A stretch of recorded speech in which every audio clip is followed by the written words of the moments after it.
Funding for this program is provided by the JPB Foundation and the Ford Foundation. Impoverished, in need, invisible. Words we're familiar with. But what it means to live in poverty is changing across Arkansas, and it's reflective of the nation as a whole. The causes are varied and complex. Some include addiction, health problems, lack of education, and debt. For many individuals and families, day-to-day life is shaped by an ever-shifting landscape of choice and chance. Within that landscape, there is hope for the future.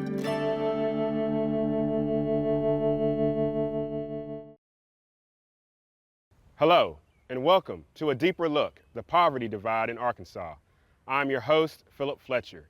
This show will introduce you to a few faces of our neighbors who are dealing with poverty and show efforts being made to decrease this epidemic.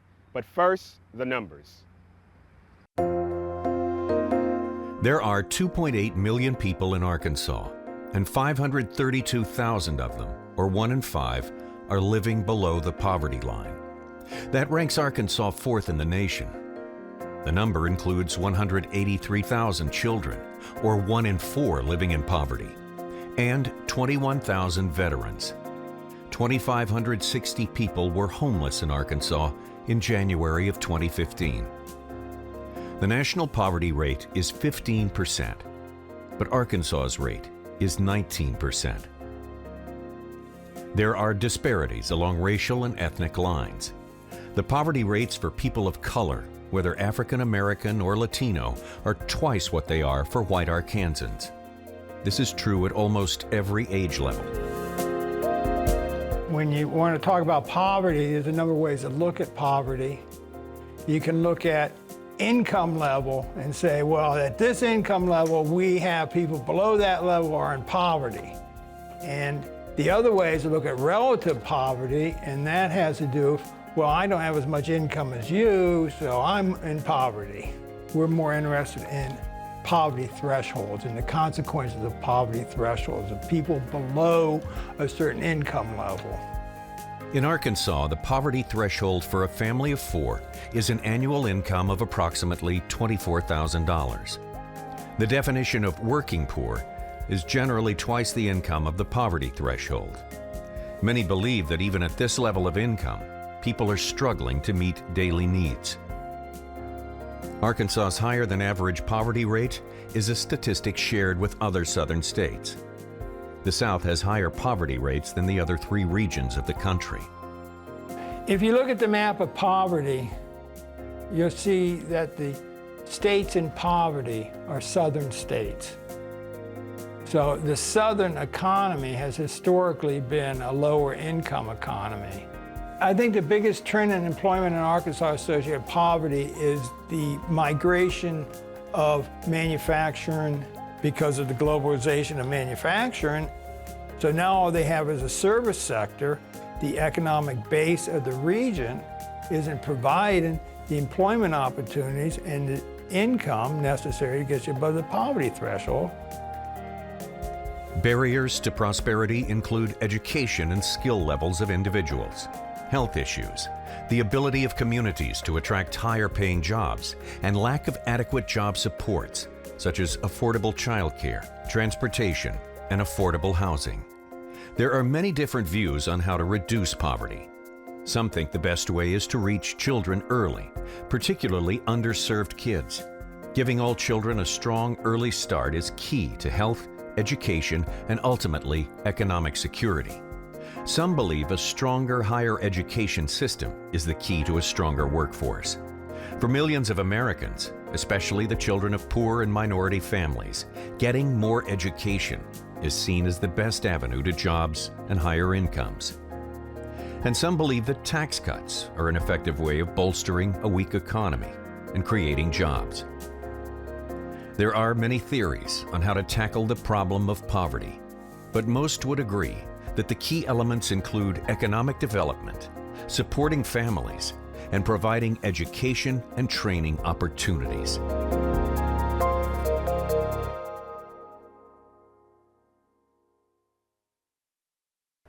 The statistics are staggering. We all know someone living with these issues, and it's hard to see and not do something. Ignoring is the worst thing that can be done.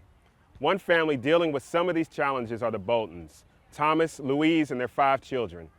They struggle to make ends meet in one of the highest crime areas in Little Rock. With bills stacking up, including a recent eviction notice, the Boltons hold firmly to one another, more thankful for what they have than what they don't. But yeah, I've been at this job for probably about 3 months, 4 months now. Wake up about 4:15, 4:30, do my daily inspection on my truck, get in it and hit the road. And from that point on, it's client after client after client. You said you was up, you're not up, get up. It's kind of hard, especially when you have kids at home and you have to provide and you only have that one source of income coming in. And it frustrates me because, you know, he's hardly here, so we don't get a chance to see him. She could go get me a cup of cold water.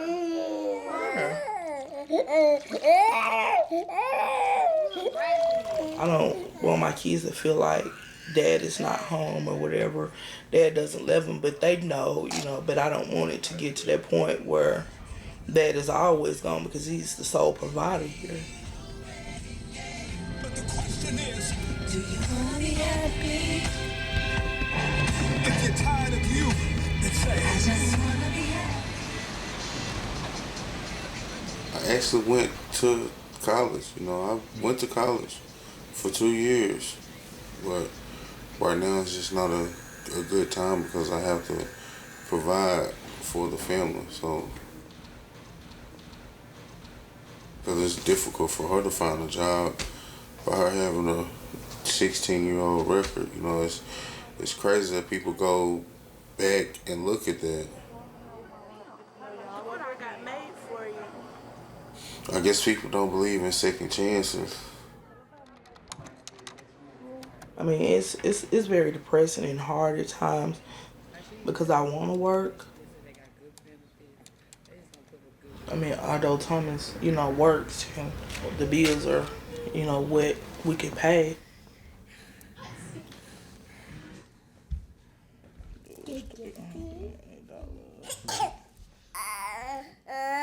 We have to be at our house by July 15th. I knew it would happen, but I didn't know it was gonna come as quick as it did.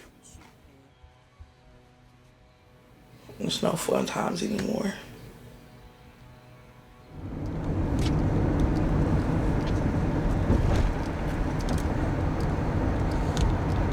You know, I just try to push through it day by day. You know, as long as my kids fed, got clothes on their back, and I see a smile on their face, you know, whatever else I can deal with on my own. You know, I have to be a man and just make it happen. We will check back with the family later. You know, Arkansas is a very diverse state. Corner to corner, the differences can be seen in industries and communities, geography and economy, regardless of whether it's in a city or in the country. Arkansans struggling to make ends meet are in every community. Our House and Heifer USA are 2 examples of programs providing assistance to homeless and low-income Arkansans. They are varied in their approach, but offer much-needed services to urban and rural communities. Went through the recession, had some addiction problems with alcohol. I ended up losing my house and nowhere to go, no job to do. I was in a place called PRI at UMS, and one of the counselors there had interned here. And she made a phone call and they just happened to have a bed open. So they gave me a bus fare and a sack lunch and they sent me here, and I had no idea where I was going. I just knew there was going to be a bed and food when I got there. Our House is a comprehensive program for homeless and near homeless families and individuals. It's a program that's based in Little Rock that serves 1,800 people a year with housing, with job skills and job training programs, with life skills, with a very large children's center that serves 150 kids every day, and also with a significant homeless prevention program that helps people who are families with children avoid entering that system and cycle of homelessness. So this is the shelter. So this is often the entry place for a lot of our housing clients. This specifically is our men's dorm where 40 men stay. In our program, our clients can stay for up to 2 years, and what's significant about that is that these spaces can be home for a really extended period of time. I ended up here, and then later on they offered me a position in the job training program, which I was happy to take. Ever since then, I've just enjoyed working here and being here, living here. I'm just learning to cope with what is coming and dealing with what has happened. You know what I'm saying? It's just something you have to learn to do. You gotta let go of the past and move on to the future, and that's one of the things they teach you how to do here. People come to Little Rock from all over the state seeking services, seeking a better life for themselves. And so while a large city like Little Rock, an urban environment poses an opportunity, it also creates some burden.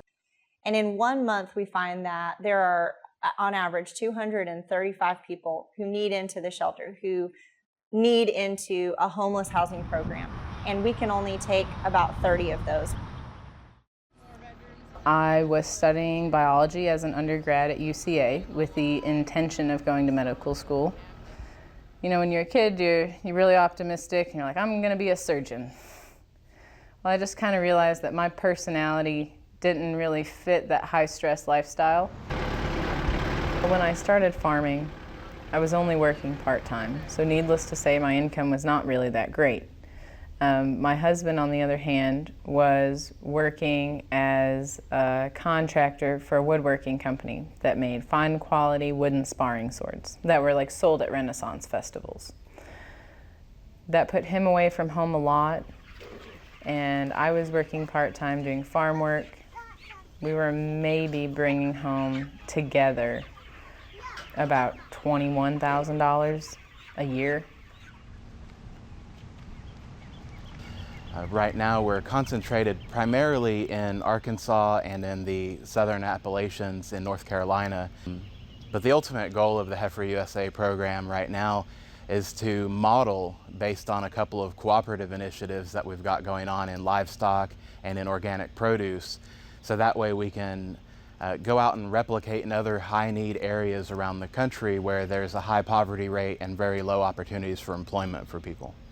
Heifer provides support to our farmers to help our farmers get off the ground, and is helping us develop a value chain that will break down some barriers for farmers that help them connect with markets. The grant from Heifer was about $3,200.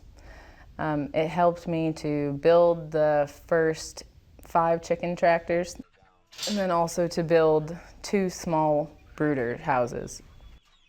The first year of farming, I'd say our income went up. We grew 1,200 chickens. It probably went up $4,000 or $5,000. We're only about 2.5 years into this model that we're working on, and our early indicators are showing success so far. We're showing that the farmers participating in the livestock project have been able to, at least so far, increase their wages to a point of a living wage in their community. And we've also been showing that the average vegetable farmer that's participating in our projects is also able to at least show enough of an increase in agricultural sales that it's pushing some of them over the poverty line compared to where they started at. I personally don't think I would have gone down that path without the cooperative. I live in one of the more impoverished areas in Arkansas and Searcy County, and most of the people I live by cannot afford the products I produce. So for me to be able to sell them on my own, I would have had to find a way to transport all of my products to Little Rock or Northwest Arkansas. And that requires a truck and some sort of way of keeping your product frozen. And the hurdles are the hurdles are high. Taking care of people where they live and also boosting their income where they live will also provide more systemic opportunities in that community. If we were just to take and transplant somebody from a rural area to an urban area where there's an opportunity, it still leaves behind the rest of the people in that community.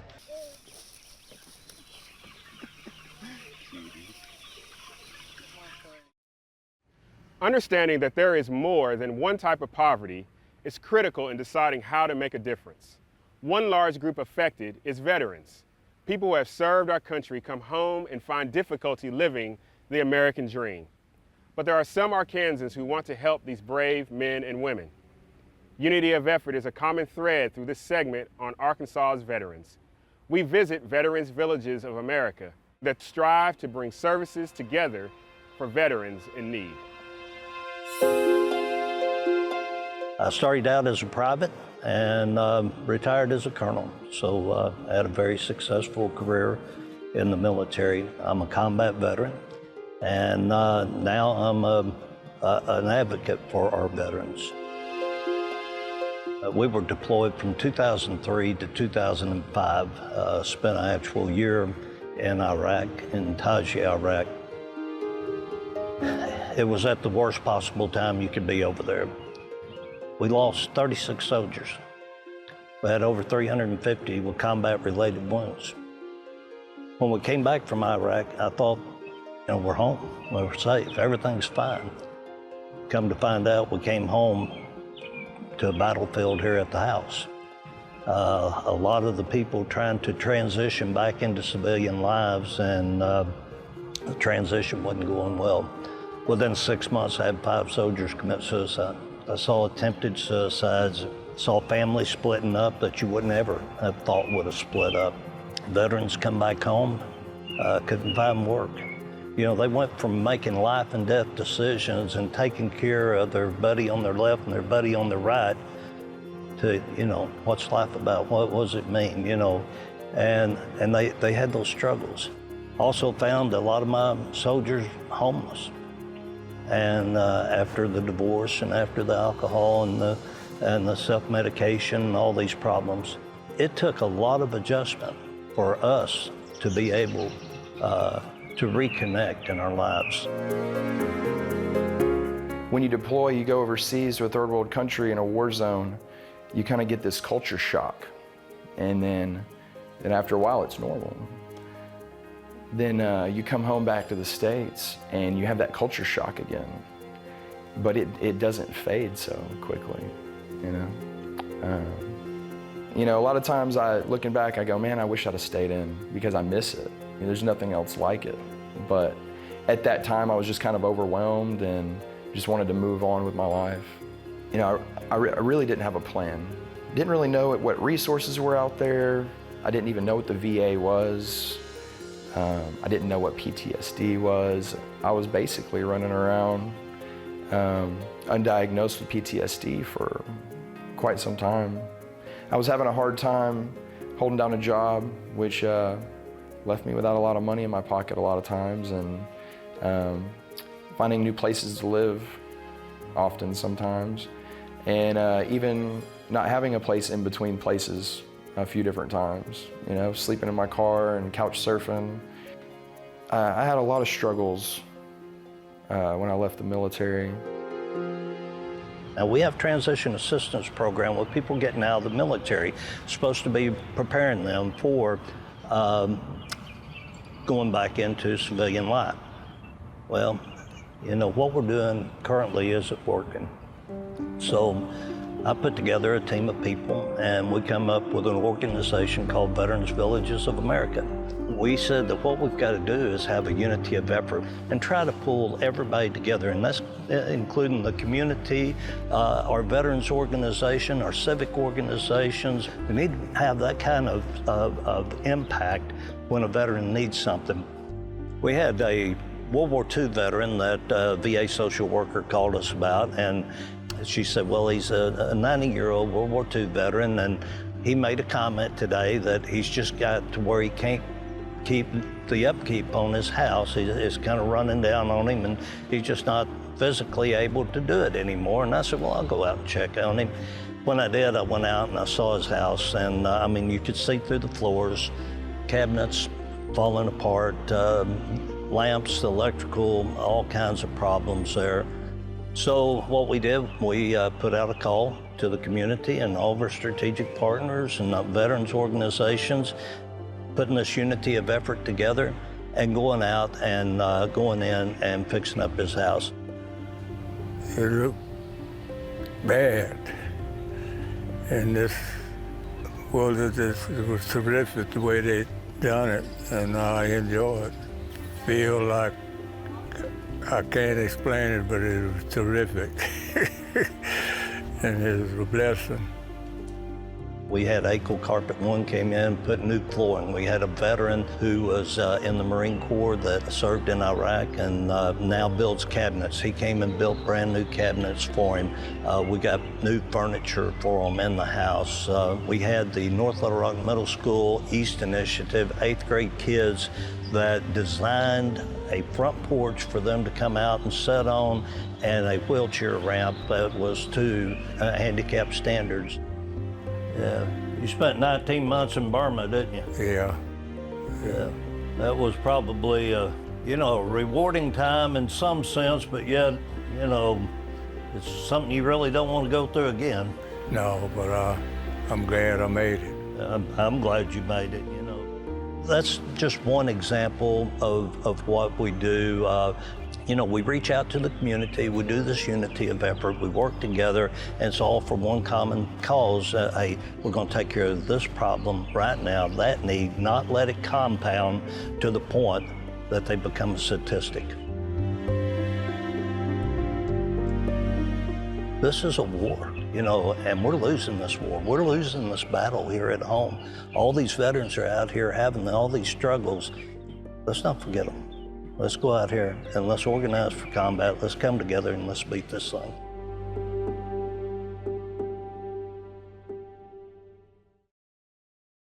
Poverty in Arkansas is widespread and crosses all demographics. Let's revisit the Bolton family to see how they are handling their many challenges and hear their outlook on the future.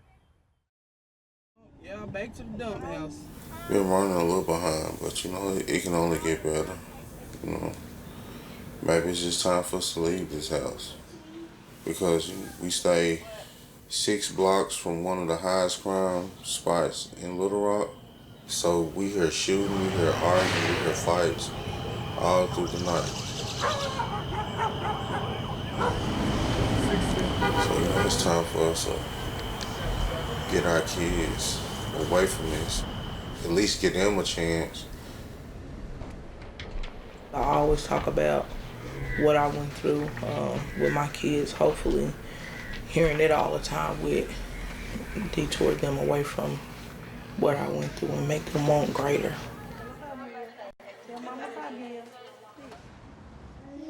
Hi. It's only 2 words. Hi. My kids know education is like a very big part in my life. And Cam, play, okay. We sit on the floor, couch, wherever, and that's where we'll do homework. I will drip, drip, drop, drop. I try to make them at least read 30 minutes because reading is important. It builds your vocabulary. I just actually graduated with my associate's degree. Nobody in my family ever attended college, so I think I wanted to be the first. Not just my success, it's my kids' success too. Cause mama was gone many hours, long nights. Couldn't be a mother to my kids, so my kids get rewarded. So they end this humble, scratch pink rim more. I want to be able to be there for my kids, and when they grow up, hopefully that cycle has been broken and they won't, go out and get into any criminal activities or the drugs or stuff like that, and they'll be able to raise their kids.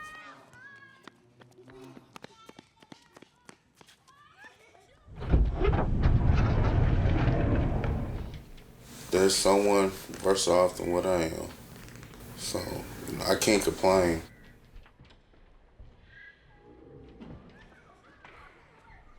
Just as long as I can see my family every day and see them smiling, that's it for me. That's all I need. That's all I need. This was a glimpse into some of what individuals and families are facing each day and a few resources available to assist. There is much work to be done to aid our neighbors in need. As we saw earlier, Arkansas ranks number 4 in percentage of citizens living below the poverty line. 1 out of 5 children live below the poverty line. Too often we're tempted to look away. You think, if you don't see it, it's not real. Well, it's real, and it's right here affecting someone you know. We hope this program has informed you on how to get involved. The smallest act could be huge for someone in need. Thank you for watching.